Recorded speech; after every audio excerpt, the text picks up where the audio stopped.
Hey guys, happy Tuesday. Welcome back. I'm so excited to be back. I feel like this week has a lot of things coming our way that we can be grateful for, thankful for, and just be in a positive headspace. I think that's what this is all about.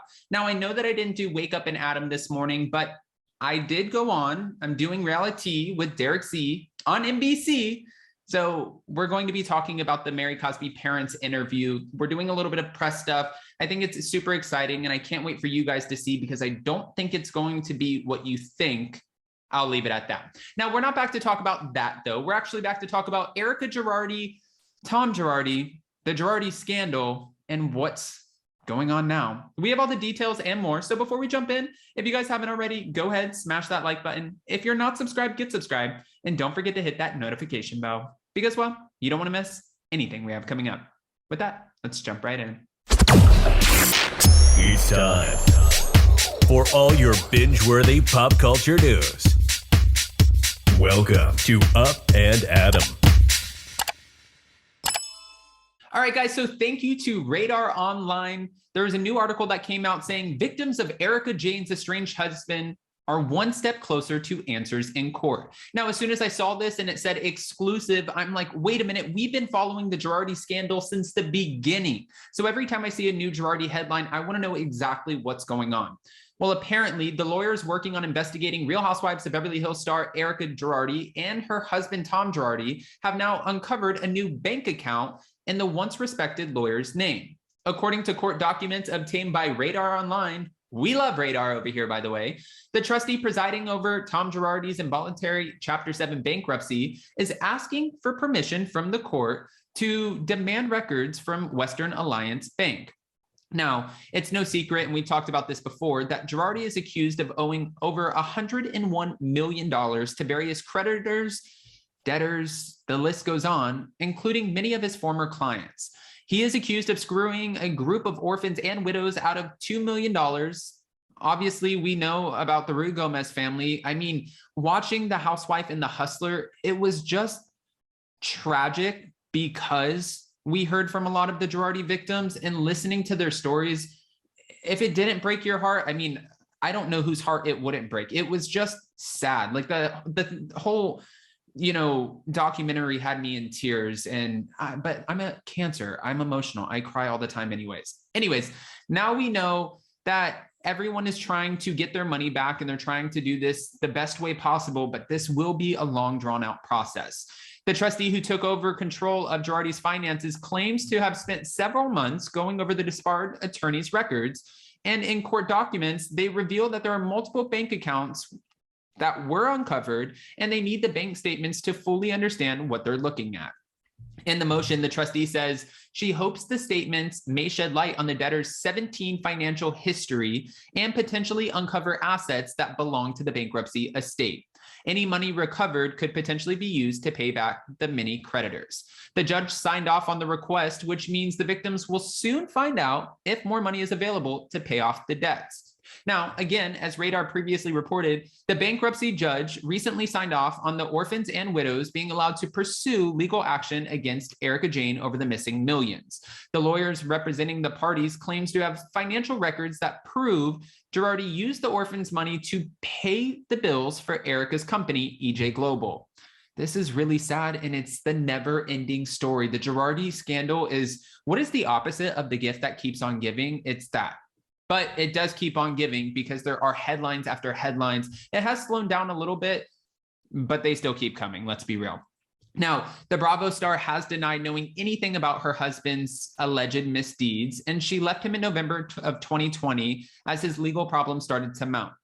Erika claims that she decided to leave after Girardi stopped listening to her and was refusing to take her advice to go see a doctor. Okay.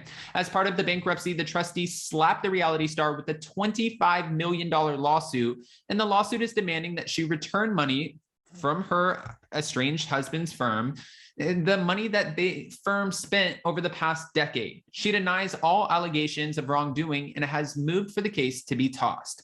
Recently, she filed docs stating that she plans to depose Tom Girardi as part of her defense. Interesting, given the fact that he is currently living in a senior living facility after his family placed him under a conservatorship. They claim he is suffering from dementia and unable to take care of himself or answer questions in court. Now, this is a question that I have not just for you guys. Obviously, I need to get Emily D. Baker or Ronald Richards on here, because my biggest question is, how can she have him deposed if he's in a conservatorship? Because right now, they can't ask him anything. It won't stick in court. They can only ask his brother, who is the head of his conservatorship. He's the only one who's allowed to answer the questions. And if he asks Tom and Tom says, I don't know, I can't remember, that's the answer that they have to go with.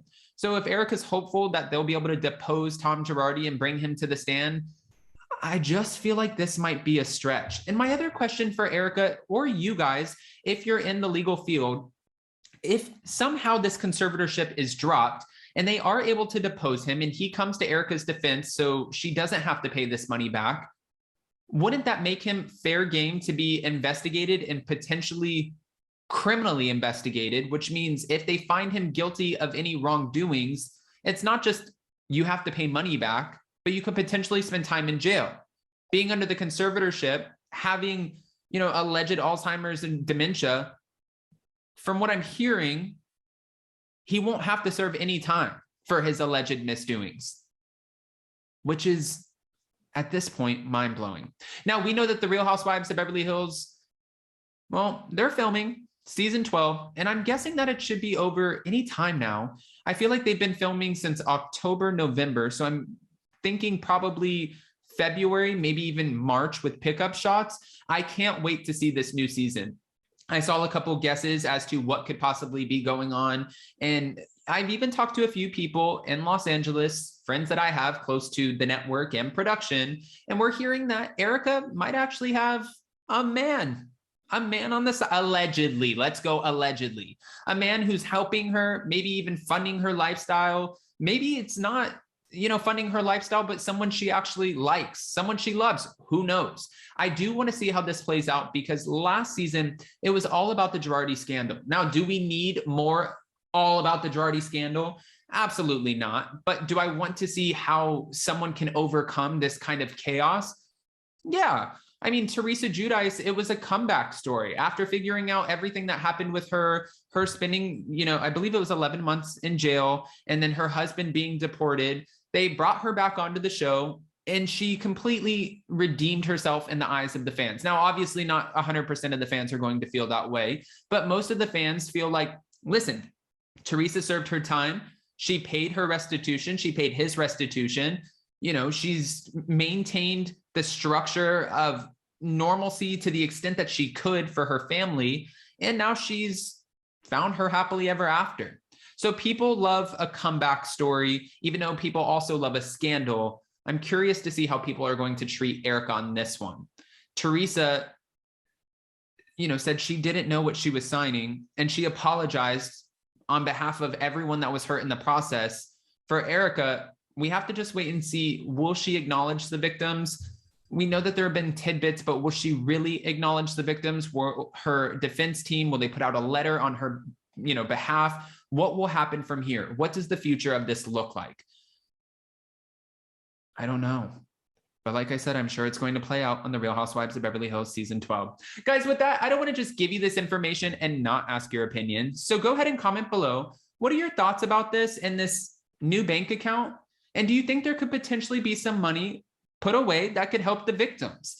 If there is, and I hope there is, I want to see this as a big win for the victims, for them to get their money back, to be paid, because I'm sure this has been a long process and a very devastating one at that. Again, I don't want to just give you my opinion. Please let me know your thoughts. And if you haven't already, go ahead, smash that like button. If you're not subscribed, get subscribed. And don't forget to hit that notification bell, because, well, you don't want to miss anything we have coming up. With that, we'll see you next time. Bye, guys.